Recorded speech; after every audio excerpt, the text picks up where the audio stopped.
प्यारे दोस्तों, आज हम आपको एक ऐसा वाकया सुनाएंगे जिसे आप पूरा सुनने पर मजबूर हो जाएंगे कि बादशाह ने अपनी इकलौती बेटी की शादी चिंपैंजी के साथ क्यों की। अगर आपने अभी तक चैनल को सब्सक्राइब नहीं किया है तो पहले चैनल को सब्सक्राइब और वीडियो को लाइक कर दीजिए। तो चलिए शुरू करते हैं। किसी मुल्क में एक रहमदिल बादशाह हुकूमत करता था। उसकी एक ही इकलौती बेटी थी, शहजादी मैमुना। मैमुना बहुत ही खूबसूरत थी और खूबसूरत होने के साथ साथ थोड़ी सी शरारती भी थी। बादशाह अपनी बेटी को बहुत ही प्यार करता था, कभी किसी चीज की कमी नहीं होने देता था। वो अपनी बेटी का हर वक्त ख्याल रखता था। बादशाह के लाडो प्यार पर मैमुना को बहुत नाज था। एक दिन मैमुना के दिल में अचानक अपने वालिद बादशाह को आजमाने का ख्याल आया कि मैं अपने अब्बा हुजूर को आजमा कर देखती हूँ, मेरे लिए क्या कर सकते हैं। फिर एक दिन मैमुना ने बीमार होने का नाटक किया। उसने अपने पेट दर्द होने का ड्रामा किया। बादशाह ने हकीम को बुलाया, कोई इलाज कारगर ना हुआ। उसने बाहर से सारे हकीमों को बुलाया, लेकिन फिर भी कोई फायदा नहीं हुआ। फायदा तो तब मिलता जब वो बीमार होती। उसने तो दर्द का ड्रामा किया था। फिर बादशाह बहुत परेशान हो गया, उनकी इकलौती बेटी थी। फिर बाहर से बड़े बड़े जादूगर को बुलाया कि कोई फायदा मिल जाए, लेकिन वो भी नाकाम रहे। पूरे मुल्क को पता चल गया कि बादशाह की बेटी बीमार है और कोई फायदा नहीं। फिर बादशाह ने पूरे मुल्क में ऐलान कर दिया कि जो मेरी बेटी का इलाज करेगा वो मेरी बेटी से शादी करेगा और मेरी आधी जज़ात का वारिश होगा। फिर वहां एक शख्स बादशाह के पास आया। उस शख्स के साथ एक चिंपांजी भी था। बादशाह ने कहा, आप क्यों आए हो? उस शख्स ने कहा, मैंने सुना है आपकी बेटी ठीक नहीं है, किसी से कोई फायदा नहीं मिला और अपने ऐलान भी किया है कि जो मेरी बेटी को ठीक करेगा वो ही मेरी बेटी से शादी करेगा। हाँ, आपने ठीक सुना। क्या आप मेरी बेटी को ठीक कर सकते हैं? हाँ, ये चिंपैंजी आपकी बेटी ठीक कर सकता है। बादशाह उसकी ये बात सुनकर जोर जोर से हंसने लगा और बोला, इतने बड़े बड़े हकीम और जादूगर तो ठीक नहीं कर पाए और ये जानवर मेरी बेटी को ठीक करेगा। ठीक है, इस चिंपैंजी को भी देख लेते हैं। चिंपैंजी को शहजादी के पास ले जाया गया। शहजादी को अब अपना ड्रामा भारी पड़ गया था। उसने इतना सब कुछ नहीं सोचा था। वो शादी के ऐलान से घबरा गई। उसने सोचा, ये अच्छा मौका है ठीक होने का। अब्बा हुजूर, इस चिंपैंजी से शादी तो नहीं करा सकते। शहजादी डरती हुई बादशाह के पास गई और बोली, अब्बा हुजूर, मुझे माफ कर दो। मेरे कोई दर्द फर्द नहीं है। मैं आपको आजमाना चाहती थी कि आप मुझे किस हद तक प्यार करते हैं। ये बात महल में सबने सुनी और सब बादशाह पर हंसने लगे।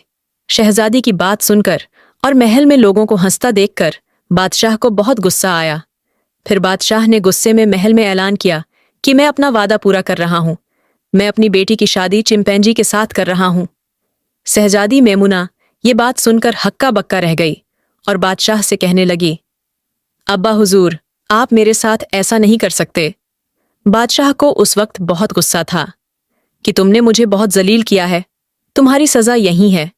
शहजादी मैमुना रोते हुए कहने लगी, अब्बा हुजूर, आप कोई और सजा दे दीजिए, पर इतनी बड़ी सजा मत दीजिए। बादशाह ने शहजादी की एक न सुनी और चिंपैंजी के साथ शादी करा दी। मैमुना रोती रही, पर बादशाह ने रहम न किया और चिंपैंजी के साथ अपनी बेटी को महल से रुखसत कर दिया। शहजादी रोती हुई चिंपैंजी के साथ चली गई। चिंपैंजी एक घने जंगल छोटी सी झोंपड़ी में रहता था। शहजादी मैमुना को भी अपने साथ उस झोंपड़ी में ले गया। शहजादी चिंपैंजी से डर रही थी, कहीं ये मुझे कोई नुकसान ना पहुंचाए। चिंपैंजी ने उसको रोता देखा तो उसके पास जाने लगा। शहजादी चिंपैंजी को अपने करीब आते देखकर चिल्लाने लगी। चिंपैंजी ने कहा, देखो मैमुना, तुम मुझसे डरो नहीं, मैं तुमको कोई नुकसान नहीं पहुंचाऊंगा। मैं एक समझदार जानवर हूं, कोई खूंखार नहीं। मुझसे डरने की कोई जरूरत नहीं। मैं तुम्हारी सारी जरूरत को भी पूरा करूंगा। शहजादी चिंपैंजी की ये बात सुनकर दंग रह गई कि ये तो बिल्कुल इंसानों की तरह बोलता है। इस तरह चिंपैंजी ने उनको समझा और उसका डर दूर कर दिया।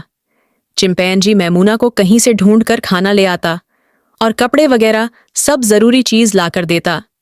इस तरह कई दिन गुजर गए और अब धीरे धीरे दोनों में प्यार बढ़ गया।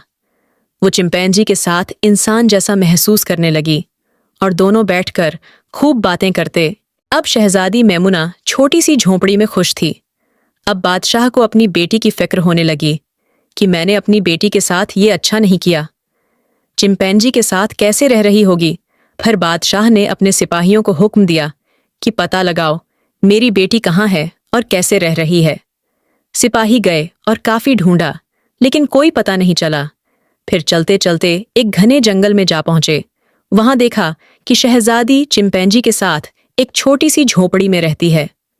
सिपाहियों ने ये बात बादशाह को जाके बता दी। फिर बादशाह को बहुत अफसोस हुआ कि मेरी बेटी जंगल में रह रही है। बादशाह ने सोचा चिंपैंजी को कहीं दूर जगह पर पहुंचा देता हूं जहां से ये वापस ना आ सके, फिर मेरी बेटी वापस आ जाएगी। फिर बादशाह ने अपने सिपाहियों को हुक्म दिया कि चिंपैंजी को कहीं दूर छोड़ाओ जहां से वो फिर वापस ना आ सके। सिपाहियों ने बादशाह के हुक्म पर वैसा ही किया।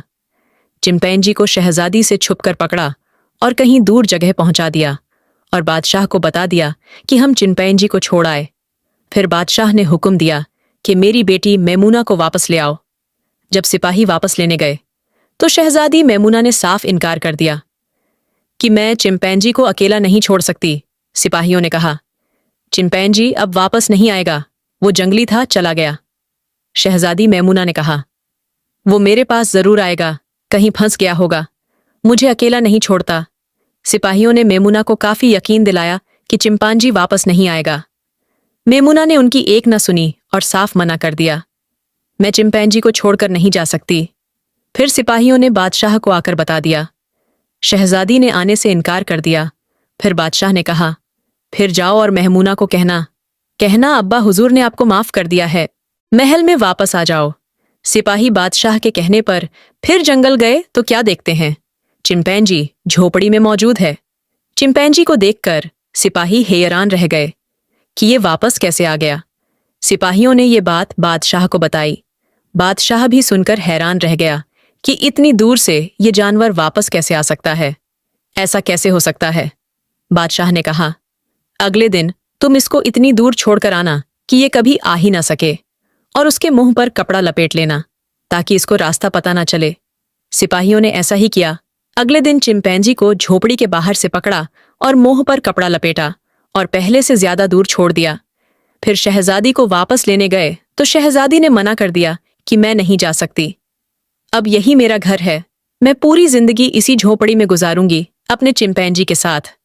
सिपाहियों ने कहा आपका चिंपैंजी मर चुका है, हमने देखा था उसको जानवर खा गया।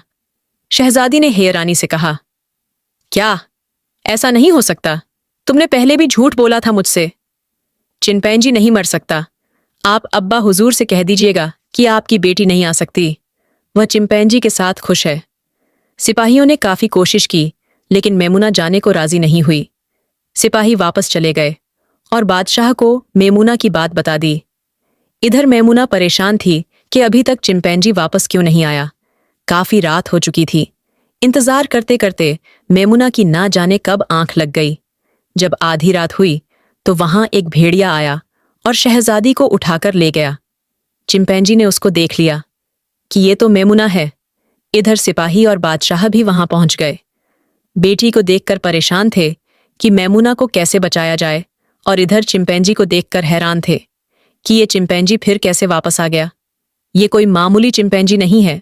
चिंपैंजी मैमुना को बचाने के लिए दौड़ा। भेड़िया मैमुना को नदी के किनारे ले गया। चिंपैंजी ने मैमुना को बचाने के लिए भेड़िए को पकड़ा।